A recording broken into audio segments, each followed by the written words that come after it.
In a world that is an absolute chaos, saving money for a rainy day is a lesson that we've all learned. We've got 9 tips and tricks to help you save money in any chaos and in any condition coming up next.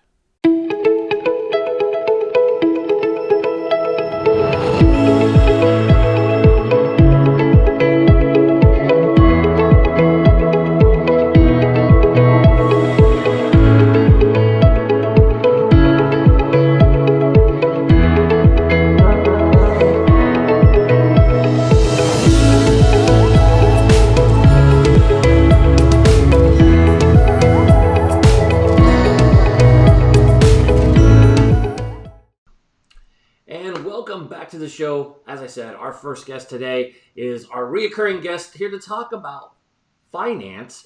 And today we're going to talk about 9 things that you could do with your money during uncertain times. And I know the economy is starting to recover and the markets are back up, thank the Lord. But we have our financial expert here on Women Wednesday. Joining us today is Cynthia Frunzi. And I even said her name right. If you really want me to, I can break it out with Frunzi if you really want to see the grandma hands, or as my family will say, my little T-Rex hands, popping up to say. But she's here again to talk about the 9 things that you could do with your money during uncertain times. So let's welcome Cynthia to the show.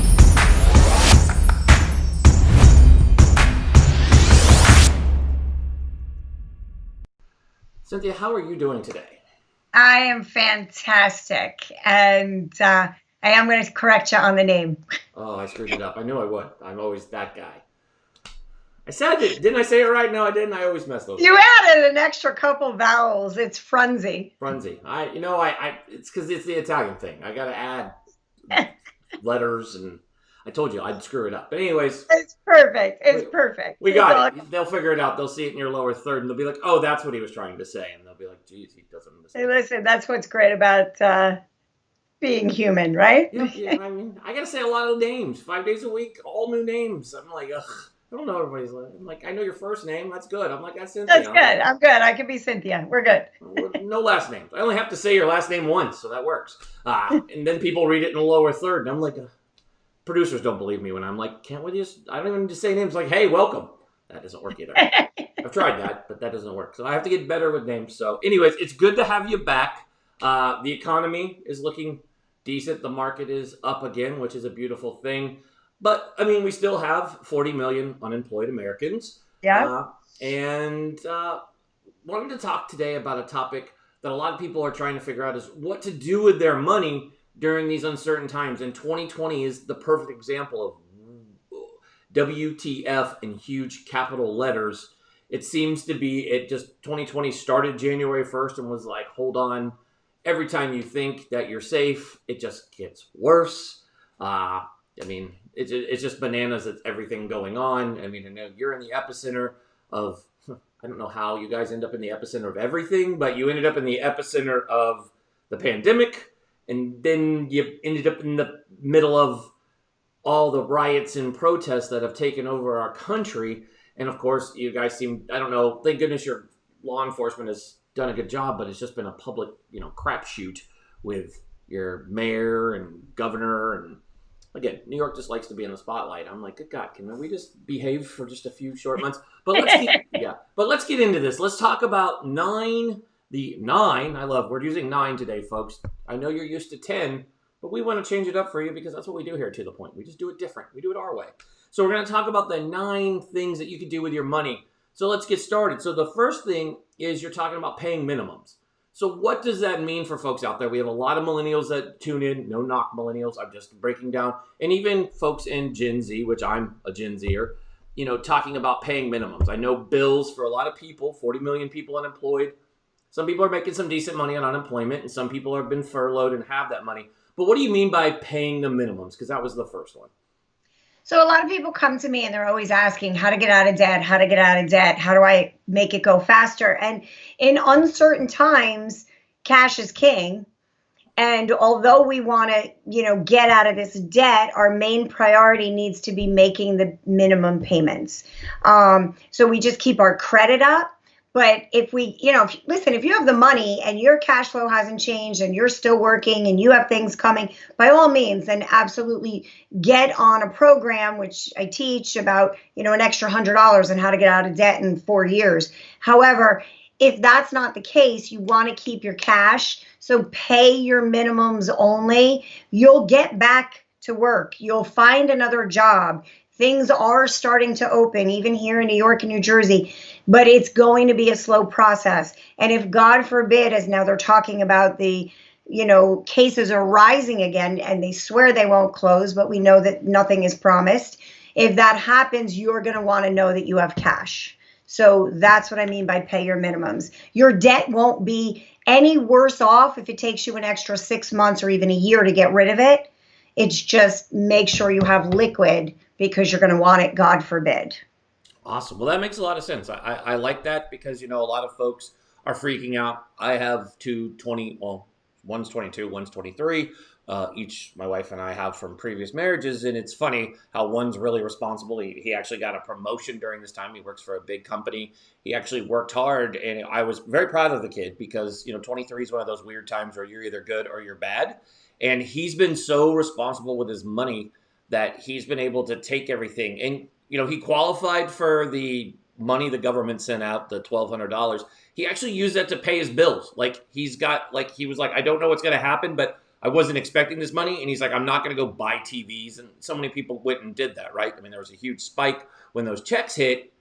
And instead, this guy, I love this dude. Just my son's awesome. He went out and paid all his bills. So I love that advice because I think it's key for people to, pay their minimums. You got to pay your bills because it's going to affect your credit. And that's the last thing you want to do is watch your credit take it in the shorts too, because you're right. You will get rehired, pay your bills, pay the minimums. So the second one that we have here is renegotiate your utility bills. So your cable, I don't even know why people still have cable. Cut that cord, get yourself on streaming. It's the best thing you'll ever do because you probably, like the rest of us, you only watch Netflix and like 4 of the things. So just get Disney Plus and you'll be fine.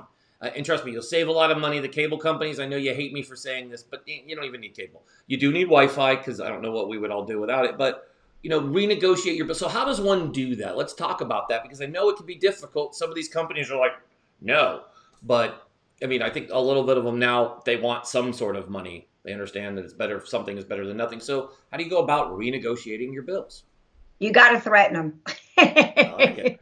It's really easy. And I tell this to my clients every day, all day. You got to call the cable company, no matter what cable company you have. And I agree. At this point, your cable bill should consist of basic TV and Wi-Fi and nothing else. No one needs any of this stuff. And I meet people who still have $200-300 cable bills. I'm like, why? You're never really watching it. My son, my husband, my kid. I'm like, no, just get rid of it. So, but what you do, the key to it is you got to go online and you got to search whatever carriers are in your neighborhood. Like I have the one that starts with an X. And you just go online and you negotiate, you see what's the newest promotion. So if you were to move into a neighborhood, just put, Google newest promotion for whatever company. And it'll tell you what they're offering. And then you call the company and say, I would like to get the new offer. And the woman on the phone or the man on the phone that answers the first time is going to tell you that's for new customers only. And that's where most people hang up and say, Cynthia, it didn't work. It was for new clients. Well, here's the thing. Then you got to get a little firm and you got to say, well, that's not true. And I want it. And if you don't give it to me, I will cancel. And they will then say, okay, let me send you to the retention department. If they don't send you to the retention department, ask for the retention department. And the retention department will give you everything you want because they don't want to lose a customer. So you got to get a little oomph in your step when you're dealing with people. And you got to renegotiate. Don't listen. If somebody on the phone, and I don't care what it is, if somebody on the phone doesn't give you what you want, ask for their boss. And if you're like me, when they tell you I am the boss, I'll say, great, who do you call out sick to? Exactly, because you run into so much of that as we go through. I know we went through it. Disney did a great job because we had a Disneyland trip planned late March. Obviously, all the Disney parks closed. They were awesome. They actually changed their phone line where they said, if you're staying with us during these dates, please stay on the line. If you're not, number one, we're not going to answer you. If you're asking for something in April or May, we don't want to talk to you. We want to deal with the people from March, like St. Patrick's Day through the end of March, because at the time they thought that's when they were going to reopen. They just wanted to handle those. The best customer service I ever had. Now, on the other, I'm going to call them out because that's just me, but there's an airlines called Delta that did a horrible job. And a lot of the airlines did this where we had pre-planned trips.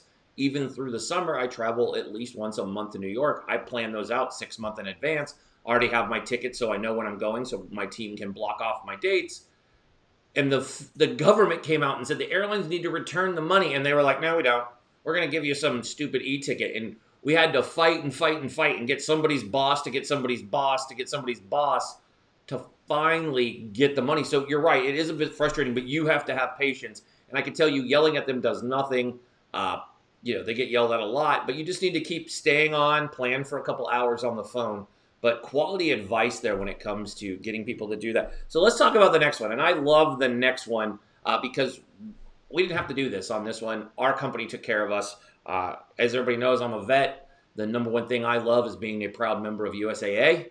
Absolutely. They were one of the first companies to return most of our premiums to us the last 2 months. It's been a nice little treat. I mean, not that we have huge, the good thing about USAA is you don't usually have high insurance, but we have our home insurance through them. All of our insurances run through them. But I love your advice here. Tip number 3 is shop your car and homeowners insurance. So if you don't belong to USAA, it's definitely something for folks to do. So tell us a little bit about shopping for that and what's best practices for that. Because I know a lot of people have no idea. They're like, why would I want to do that? Yeah, so what happens, especially with homeowners insurance, you buy it when you get the home and you never talk about it again. Most people don't even know how many claims they could have. Like the slightest thing, I mean, you're paying homeowners insurance, and most people are like, oh, if I put in a claim, my insurance will go up. Well, it doesn't work that way. On car, yes, but not on home. But use the homeowners insurance. That's what it's there for. I've had a lot of claims on mine because things go wrong in the house and, storms that come through and everything. And there's so many ways to use it. That's what it's for, number one. But number 2, shop it. Don't buy it and forget it. One, my mom, I made her go through this process years ago, and she was paying for things from when she bought the house in the 60s when it was built that don't even exist anymore. Mine, when I first looked through it, I was not paying for a sub pump, but yet I had a sub pump. And another house, I had paid for sub pumps and not had them. And it was crazy. One, you're being charged for things you probably don't understand. And 2, companies in homeowners insurance and car insurance compete on price. We see it all the time online with the Get-Go, the Flow, the General, the whomever. So we know to do it for car, but you got to do it on your homeowners as well because things change. Things change. And if you have no mortgage, please make sure you have homeowners insurance. If we've learned anything on the East Coast, when storms happen, people always say, I don't have a mortgage, I don't need homeowners insurance. And then a flood destroys everything and you have nothing. Yeah. So you got to have it. It has nothing to do with your mortgage. It's yours, but shop the companies. And the way to do it is to take a declaration page from what you have and compare the exact same things to the new company. Because reducing is not a way to save necessarily. You got to do apples to apples first and then figure out what you need. Awesome. I love that you said that. And also renter's insurance. I always tell folks, even if you're renting, Yes. get rent, and it's dirt cheap. I know my stepson has it. I think he pays, it's through USAA, of course. I think he pays like $23 and it covers everything in there and he feels safe. I mean, you have to protect yourself. And I agree with you. I think it's both coasts and even in the middle.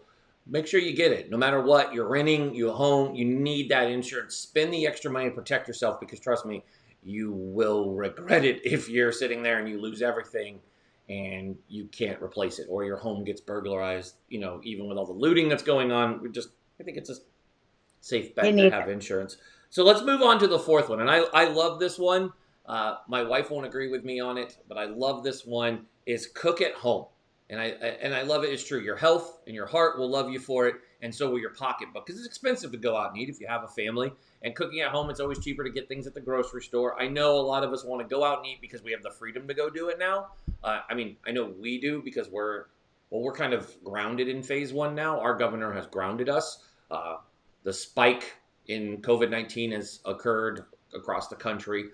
Despite what we're hearing from other people who are telling us there's not a spike, the numbers are saying there is. We want to go out and eat, but truly to save money, you should be cooking at home. I think this goes before COVID-19 and everything else. I think the best thing you could do is stay home and cook, because especially, it's expensive to go out. Family of four, I think it averages us $80 to $100 for the four of us, and that's not having any wine or any kind of, cocktails with our meal. It's expensive to go out, and it's cheaper. $80 at a grocery store goes for multiple meals instead of one that you can, use. A head of lettuce you can use for multiple meals. So let's talk about that. What other reasons would you need to cook at home besides your health do you have for folks?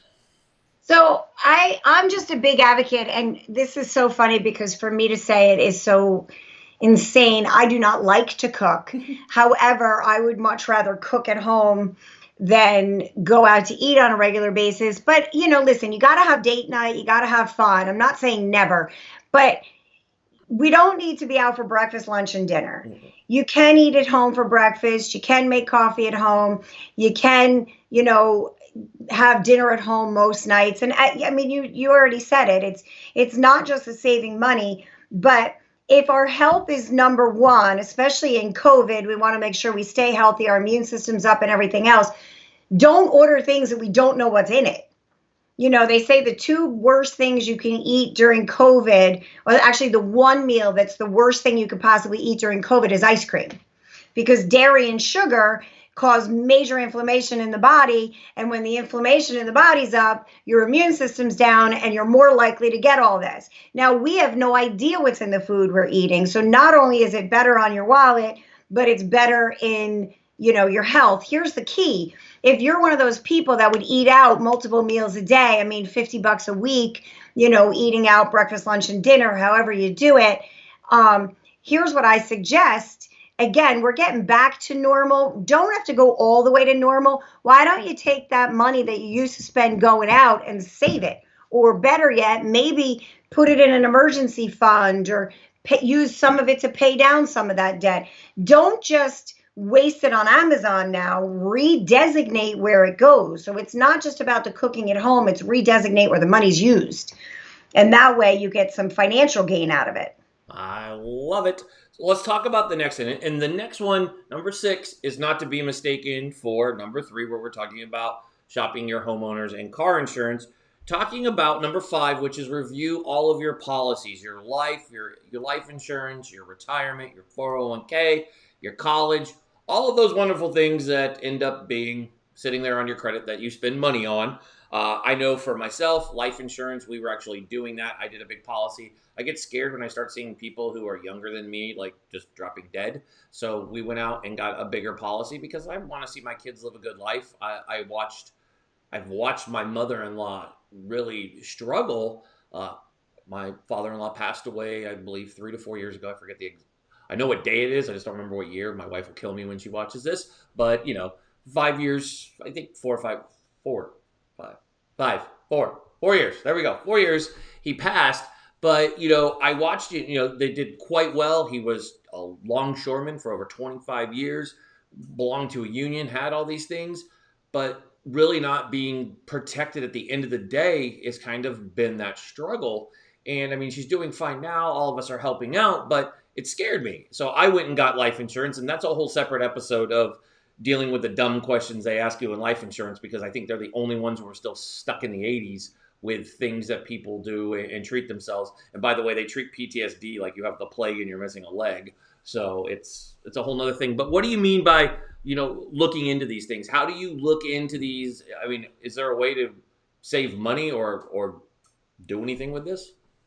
So here's the thing. I met with a client a couple of weeks ago, and we do a whole review when we meet with them in every area, in every category, and the budgets and the this and the that. This is all the stuff I do with my client.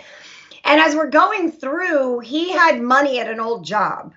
that he totally forgot about. And when I said to him, well, now we got to get on the phone and we got to go find that money, it was literally more than double what he thought it was.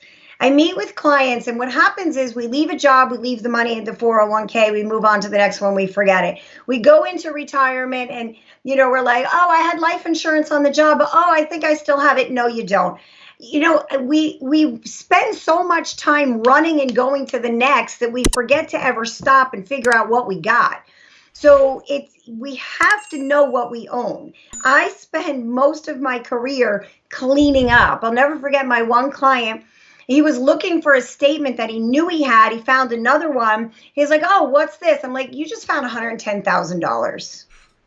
He didn't even know he had it. He was like, oh, I didn't know I had that account. I'm like, yeah, not everybody can get that lucky one day. But you got to know what you got. Put it in a spreadsheet. Put it under the mattress. So if, God forbid, tragedy strikes, your family's not digging through everything you own to figure out, did my mother have life insurance? Oh my God, my mother needs to go to a nursing home. Does she have long-term care? Who are the beneficiaries? I have another client. Her father passed and all the beneficiaries were her mom, but her mom had passed 10 years before her dad. So now she's stuck in probate, can't get the money, can't do this, can't, and it's now cleanup. Yeah. And I think, It's and so impactful. that's funny that you bring that up, because I know a lot of people who've gone through that. They don't pay attention. And that's funny because number 6 is do your beneficiary review. I mean, it's so simple, but people don't do this.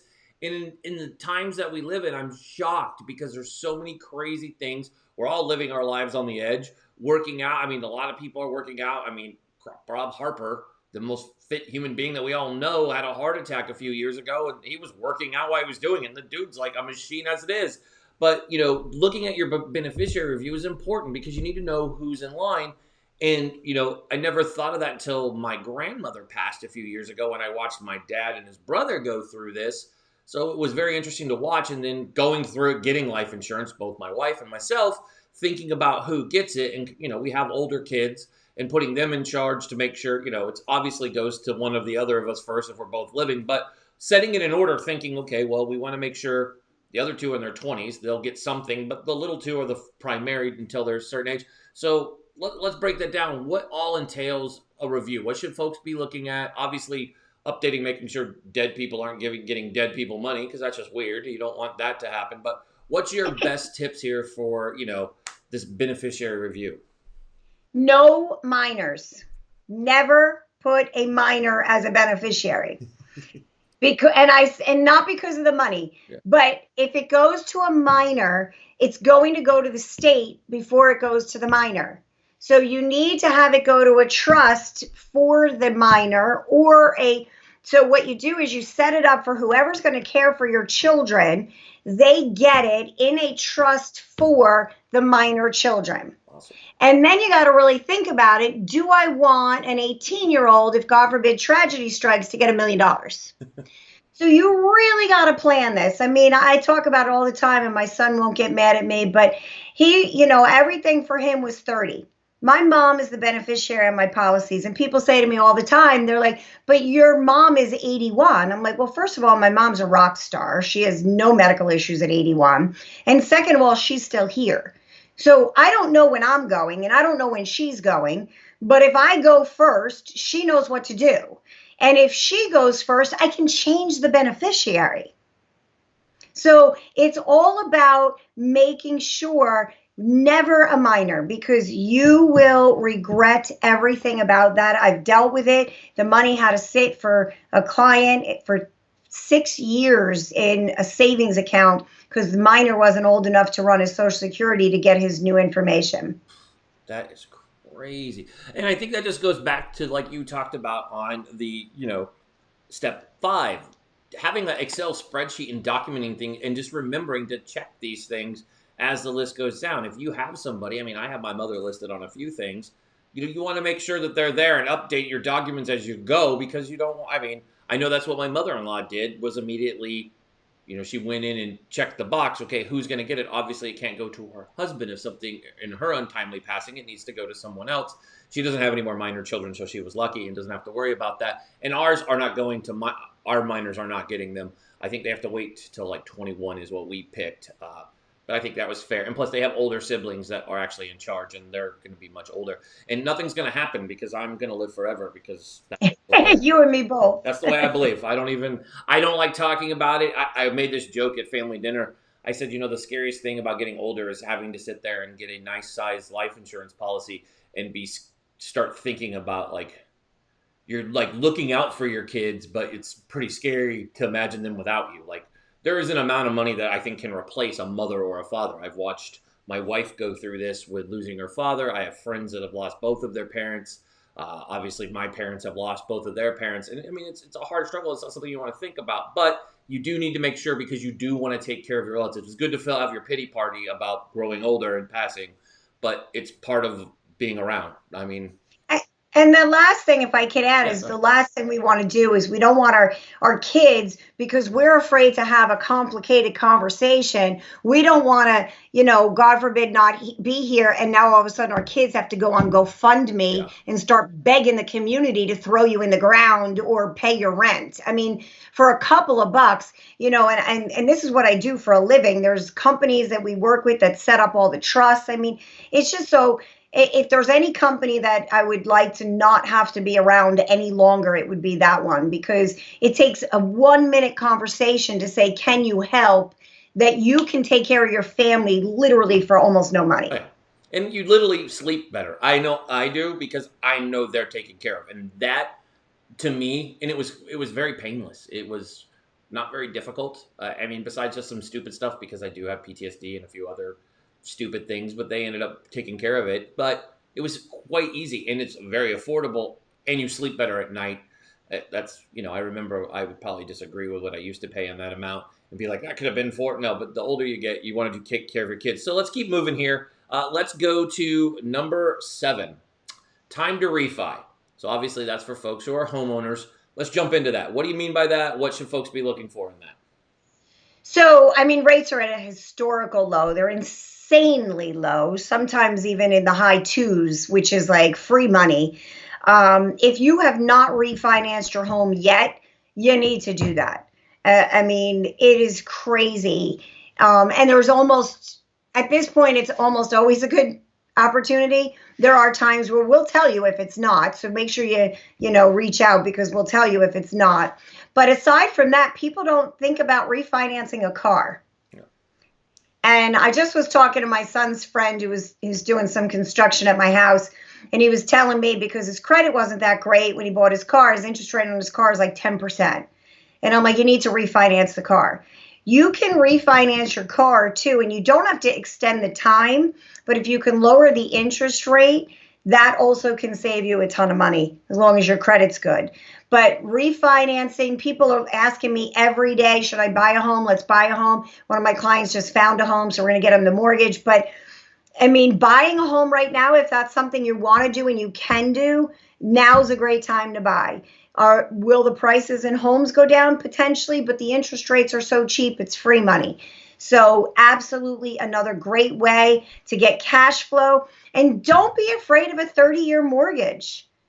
I met a woman the other day. She's like, I'd take a 100-year mortgage if I could. And I agree with her, because I need my money. The banks have enough. And nowhere else are you going to borrow money at 3%. It's dirt cheap. It's basically free money. If you have equity, get rid of the debt that way and keep your cash. Everything becomes a system. When you look at this and we are done with you, you literally should have hundreds, if not thousands of dollars in cash flow if you take all these steps. I love it. So that's good because then it comes up to number 8. I love how these kind of all go down together. So number 8 is perfect. We talk about saving, and I love what your number 8 is here. Is save, even if it's $1, it doesn't matter. Save something, and I think that's so true. We've been teaching all of our kids this, and folks that ask me, well, how did you build a business? Number one, everybody needs to know businesses don't happen overnight. I know we've talked about it in a previous episode. I think you said it took you 10 years. You're a overnight 10-year sensation. And we're about year 6 of doing that. So I find it funny that some people don't think of saving. And savings doesn't have to be thousands of dollars. I had to explain this to my oldest that, no, you don't need to save a ton of money. put something aside, $5, $10. It all makes a difference. And I do love some banks that naturally kind of take your money and for every $100 you spend, they put 10 in or something. I mean, there's a lot of them out there. But let's talk about saving money. Like, what is a good plan? And let's talk with the younger folks. They're the ones that mostly have felt the job loss. They're getting unemployment. Obviously, they don't need all that money to pay all their bills.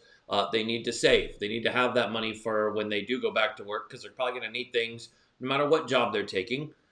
But you're going to need supplies. You're going to need things, but you need savings. So if this happens again, at least you're building so you have that rainy day fund, because what people are learning is unemployment. It was shocking. 9 weeks, 10 weeks now. People still haven't been paid unemployment. So there's still some folks out there. Some are doing fine because they had savings and now they have to rebuild that. But what's a good savings plan, even if it's $1, $2? What's your thoughts on that? Saving is a habit, and so is spending. And everything comes down to the habit. I love it when people say to me, I'm going to start saving as soon as I get out of debt. No, you won't, because that's why you're in debt. I'll start saving when I get back to work. No, you won't, because if you were doing that already, you wouldn't have been in such a bad situation when COVID started. You would have had savings. Saving is a habit. It's never about the dollar amount. It's always about the principle. Save something. If you make a $20 paycheck, put $1 away. If you could do 10%, really in the grand scheme of it, if you get an $800 paycheck, $80 is not a lot. But if you can't do 10, do 5. $40 out of a paycheck if you get an $800 paycheck. It sounds like a lot of money, but it's not. And if you do this as a habit, it will become a habit. When you make more money, you'll have more savings. The problem is there's really, really rich, broke people. Sure. Because they have stuff, but they have no cash. And you need savings, because if you do go to buy that house or you do want that car and something goes wrong, you're going to have to go back to that credit card. You're going to go back in debt, all because you didn't have anything there if something went wrong. COVID happened. We all learned this. Things happen when we least expect it. You need to be prepared. Don't count on the government stimulus package. Create your own. Oh, I love it. That is so true. It's funny, because that takes us to number 9, which I absolutely love, which is don't panic. You'll get through this, which is true. I love that that is your number 9, because I think that with COVID-19, so many people ran around, either putting their heads in the dirt, chickens with their head cut off, running around, just freaking out, instead of just breathing in and out like so many people. I always think of the, Kevin Bacon meme that's out there, or the GIF that's out there, where it's like, don't panic, everything's fine, and there's absolute chaos behind. But you do have to be, calm. And basically, we talked about this when you were on 2 weeks ago. We talked about adapt and overcome, things that you need to do. This is your money. It's not like you're going to freak out. You need to breathe. So break that down. What does that mean to you? What are you advising your clients out there with do not panic? Well, one of the things is I'd like to know who actually ran out of toilet paper. Did any household really run out of toilet paper? Right. Speaking of panicking. I don't think so. I don't think anybody ran out. What are those people doing with all that toilet paper? Because there's tons at Costco now. Everywhere we go, tons of toilet paper. I don't know who started that, but the toilet paper companies are like, thank you. We're good for a long time. Like, their businesses, they didn't lay anybody off. Insanity. It was absolute insanity. Yeah. But don't panic. Again, there was a big market plunge that happened when this first happened. And guess what? There'll probably be another, and there'll be another after that, and another. And we come back. And, if we got to not forget 2008 or 9, when everything crashed and everybody sold off, everybody panicked, everybody thought the world was going to end, everybody was freaking out. And then we go on this huge run and everybody's making more money than God. And now we make more money than God. And then we forget that things can crash and burn. And then wait, it's now back up, and wait, it's going to crash, and what's going to happen? And am I going to have a house? I might not have a house. Will I have toilet paper? Just take a deep breath. The beautiful part about being a human being is being a human being. We bounce back, we pivot, we move on. The world has never ended. Even after the Great Depression, it didn't end. It just shifted. Every moment in time is just a new dynamic. It's a new shift. It's a new pivoting point. It's not an end. Yeah. So just take a deep breath and kind of learn to swim upstream. I love or that with the advice. river. Just take a deep breath. And so you're so right. Last week we had my wife. Also, she runs her own business. Lucy Mitchell was on, and she works does direct sales for this company. I don't know why she runs. She's the CEO of our company. Apparently, getting bored and needing to earn more income is what she does. But I know we're using it for savings. But the company she does work for, and so many other direct sales and e-com companies are killing it right now. So I think it's funny where everybody's saying the sky is falling and panicking. And when I read these notes before the show, I was laughing because I was like, it's so true. There isn't a need to panic because so many companies are having record breaking sales and making money, like 400x over what they've made previous years or what they were making when February, when we thought the economy was killing it and we were all making money. These companies truly weren't making money until a pandemic. So yes, some people have lost their jobs, 40 million. But there's people still making money. The Great Depression, it's great you bring that up because people were still making money. I think more people have survived this pandemic, which they always compare it to the Great Depression. Like we're going to go into that. I don't agree with that because I know so many small business owners that, number one, they didn't need the bailout. I know LifeLit Media did not take the bailout. We didn't want it, didn't need it. We saved. We had a rainy day fund, and we made sure we took care of ourselves and our employees. And I know my friends and their business owners did that. And I think we're going to come out of this, and it doesn't matter who's in the White House. This is just American, just the way America works. Nobody talks about the Great Depression of, yeah, it was bad for farmers and for certain people, but a lot of people came out of that unscathed, and the country actually got stronger. And then we went into a world war. I mean, hopefully we don't repeat that part of it. I really would prefer not any wars. But I mean, if you think about it, you're right. And I love that you brought that up because so many people are like, oh, the Great Depression. We were just doing just fine. I mean, we ended up actually becoming more known as a country, as America after the Great Depression, because we went into World War II. And look at the ingenuity that we have with Rosie the Riveter. It's Women Wednesday. You didn't think I was going to get a Rosie the Riveter out of this? Come on. We had Rosie the Riveter, and really look how that changed the workplace to where we're at now with the greatest generation, and money was made. I mean, we had more people open small businesses and become pioneers of business after World War II than any other time. I mean, and that's where I talk now, and not to jump on the veteran kick, which I will always do, but we have 250,000 veterans coming out every year, 250,000 veterans every year for the next 5 years. And 25% of those are predicted to be small business owners. That's a lot of new income. So that hasn't changed. The number's not going to go away. People are going to create businesses, especially with e-com and us all being remote now. It's so easy to make money, start a business and do stuff. You just have to beat your competitors, but that's the American way. I mean, that's what we've always done. If it wasn't for the Yankees, there wouldn't be the Red Sox. Sorry, Yankee fan, always got to put the Yankees before the Red Sox. But I mean, that's always the way. There's always, there's Coke and there's Pepsi, right? Everything has a competitor. It's not like you're going to come out and be like, oh, look, I'm the only business that does this. You know that because you have competitors in this space. Yep. You know you're not alone, but you take pride in what you do. And you love the ones that you're with, and you give them solid advice, and they stay with you. That's how business is done. You're going to make money no matter what. It's not always going to. I mean, anybody who's an entrepreneur knows, right? It's like ride the roller coaster, buckle up, and don't think in your first 5 years you're going to be a millionaire, because you're not. Enjoy it. You're going to eat a lot of top ramen. That's my advice to any entrepreneur. But anyways, I'm sorry I ran on that tangent, but. Just figure it was a good one. It was a good one. As we're finishing the interview, I figured I wanted to go off on that one because it's important. People not panic, and I think people they blow me away. So, as we wrap this up, any final advice you want to give the folks on top of this? I know it's just 9, so this one will be like a bonus throw-in, but we're still on 9. But God forbid you do 10. Yeah, I don't want to do 10, but like a throw-in, like what's one piece of advice for folks now as the economy is recovering, people are going back to work, finding other ways to earn income. We've been talking about it in our show the last few weeks with people doing live streaming and getting paid a ridiculous amount of money to do that, which is crazy. People having direct sales businesses and making lots of money, $10,000 plus a month. Some of these folks are earning, and they're doing it from their house, and they're selling clothes, coffee, tea, you name it, stickers. I mean, it's amazing what people are making money on. What is something folks should remember when it comes to you're making all this money? What's the one key takeaway that everybody should have as we start pulling back out of a bad time? I'm gonna say my famous quote again, and it's not a lack of resources; it's a lack of resourcefulness. Everybody's got what it takes in them if they're willing to just look for it. And every adversity has an opportunity if you look for it. I mean, you just got to open your eyes, get a little grateful. We're on the other side of it. Stop worrying about what you don't have and go find what you want. I There's love it, ladies and opportunity. gentlemen.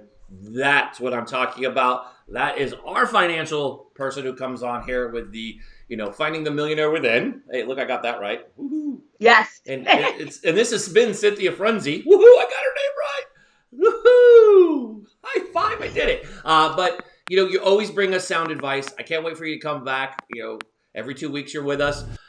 Sound advice. And folks, if you have any questions for Cynthia and you want to put them in there, you can always leave them in the comments below. You can always connect with her. Simple, just scroll down and click the links that's provided in there so you can connect with Cynthia and learn more, and she can help you earn money and learn how to get through this and follow these 9 steps. They're damn good steps to help you during these uncertain times.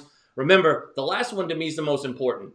Don't panic. I know the media wants you to freak out, but trust us. Trust Cynthia. You don't even have to trust me. Trust Cynthia. She knows more than I do. Trust her. And just follow these simple 9 tips. And then if you have any questions, of course, just reach out to Cynthia and she'll help you. Cynthia, I want to thank you so much for joining us today. And we'll see you in 2 weeks. Thank you so much, Eric. Can't wait. Let's get to the point.